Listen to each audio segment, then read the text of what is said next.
é uma metodologia provada. Então, quando a gente fala de metodologias de investimento, a gente tem inúmeros exemplos, né? Tem a vertente da análise técnica, tem outras pessoas que acreditam no buy and hold, mas como algo que você simplesmente tenha que buscar ações que estejam muito depreciadas, sem olhar para dividendo. A gente buscou deixar muito claro na aula passada o porquê que a gente acredita que esse é o caminho. E a filosofia previdenciária se resume a 3 coisas muito simples: a compra de boas ações, ou seja, de boas empresas, a bons preços e ações essas que distribuam bons dividendos. Quando a gente fala de boas empresas, é um pouco difícil para a grande maioria das pessoas falar, poxa, mas o que é uma boa empresa? Então, você pode muito bem olhar para isso daqui. Eu estou aqui com o meu iPhone, eu adoro o meu iPhone, eu acho a Apple uma empresa fantástica e eu acredito que eu vou investir nas ações da Apple porque eu adoro meu telefone. Isso faz sentido?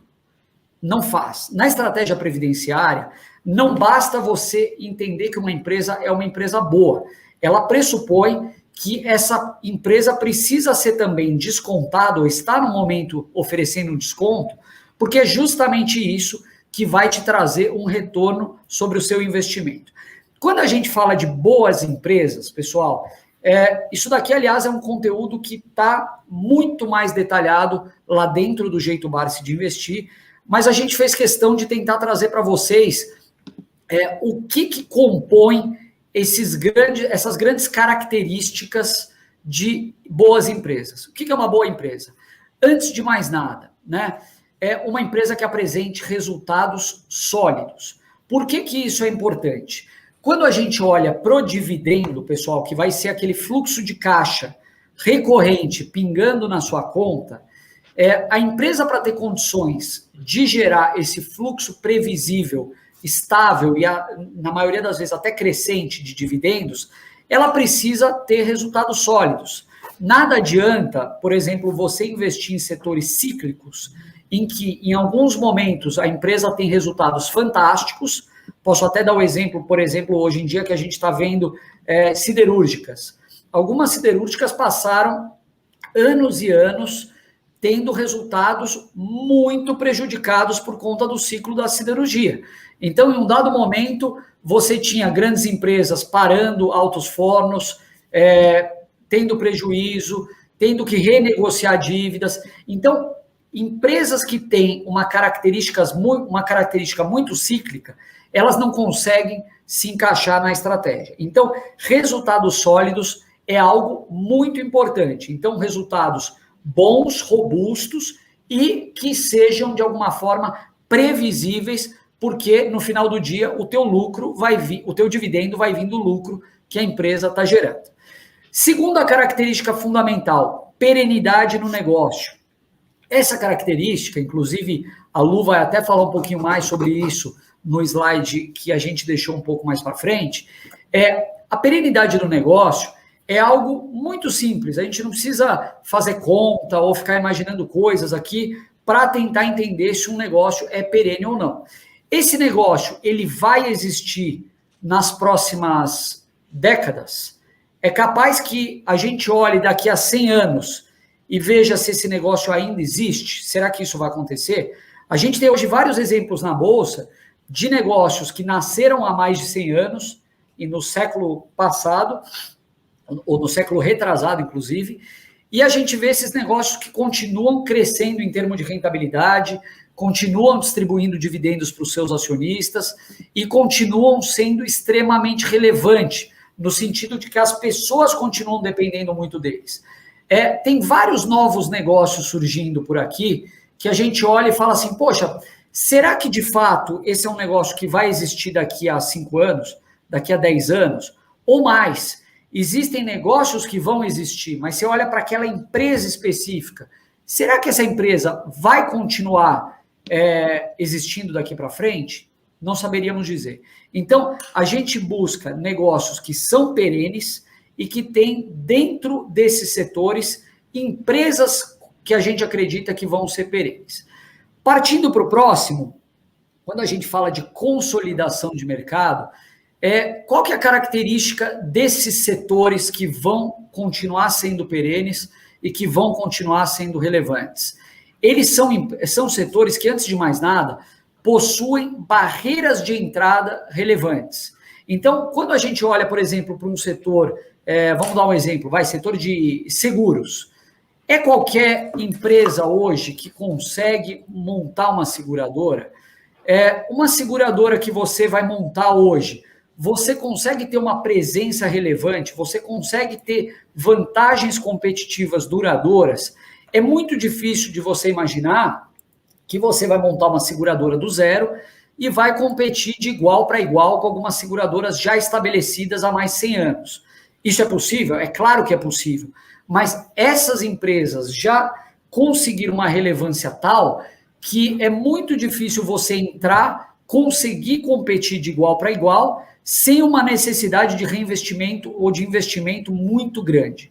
Então, a consolidação de mercado é muito importante. Quando a gente olha empresas que estão num segmento que tem um duopólio, um triopólio, enfim, é algo que para a gente é muito atrativo, chama muito atividade, chama muito atenção.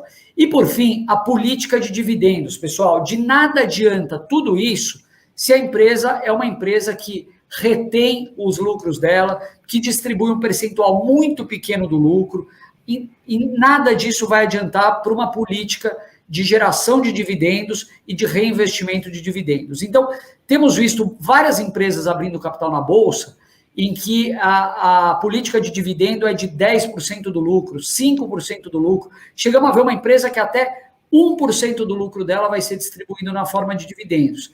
Isso é interessante? De jeito nenhum. Por quê? Porque isso não vai trazer um yield interessante para a nossa carteira e, sem retorno em dividendos, a gente acredita que a carteira vai ficar extremamente prejudicada. Joe, passa para o próximo slide, por favor. Bom, o dividendo, pessoal, ele é pago em função da quantidade de ações na sua carteira. Isso é algo que parece um pouco até difícil de você entender na prática, mas a gente trouxe um exemplo aqui que eu acho que fica muito claro do porquê que isso é muito importante. E mais, por que o AGF gosta quando o mercado despenca? Simplesmente porque quando o mercado despenca, você consegue comprar mais ações com determinado recurso. É aquilo que o Barsi tanto fala, de que quando as ações estão em alta, o meu recurso está em crise. Quando as ações estão em baixa, o meu recurso ele não está em crise. Pelo contrário, ele está vibrando porque existem várias oportunidades que você pode alocar o seu recurso. Na live passada, aqui na aula passada, a gente falou de uma coisa muito importante, pessoal. Quando o mercado está muito animado, muitas vezes as ações sobem numa velocidade muito maior do que os seus lucros, né? Quando o mercado está depreciado, é geralmente o contrário. Os investidores começam a precificar um cenário tão ruim no mercado que o preço das ações acaba caindo muito mais do que os lucros dessas empresas. E é aí que a gente gosta.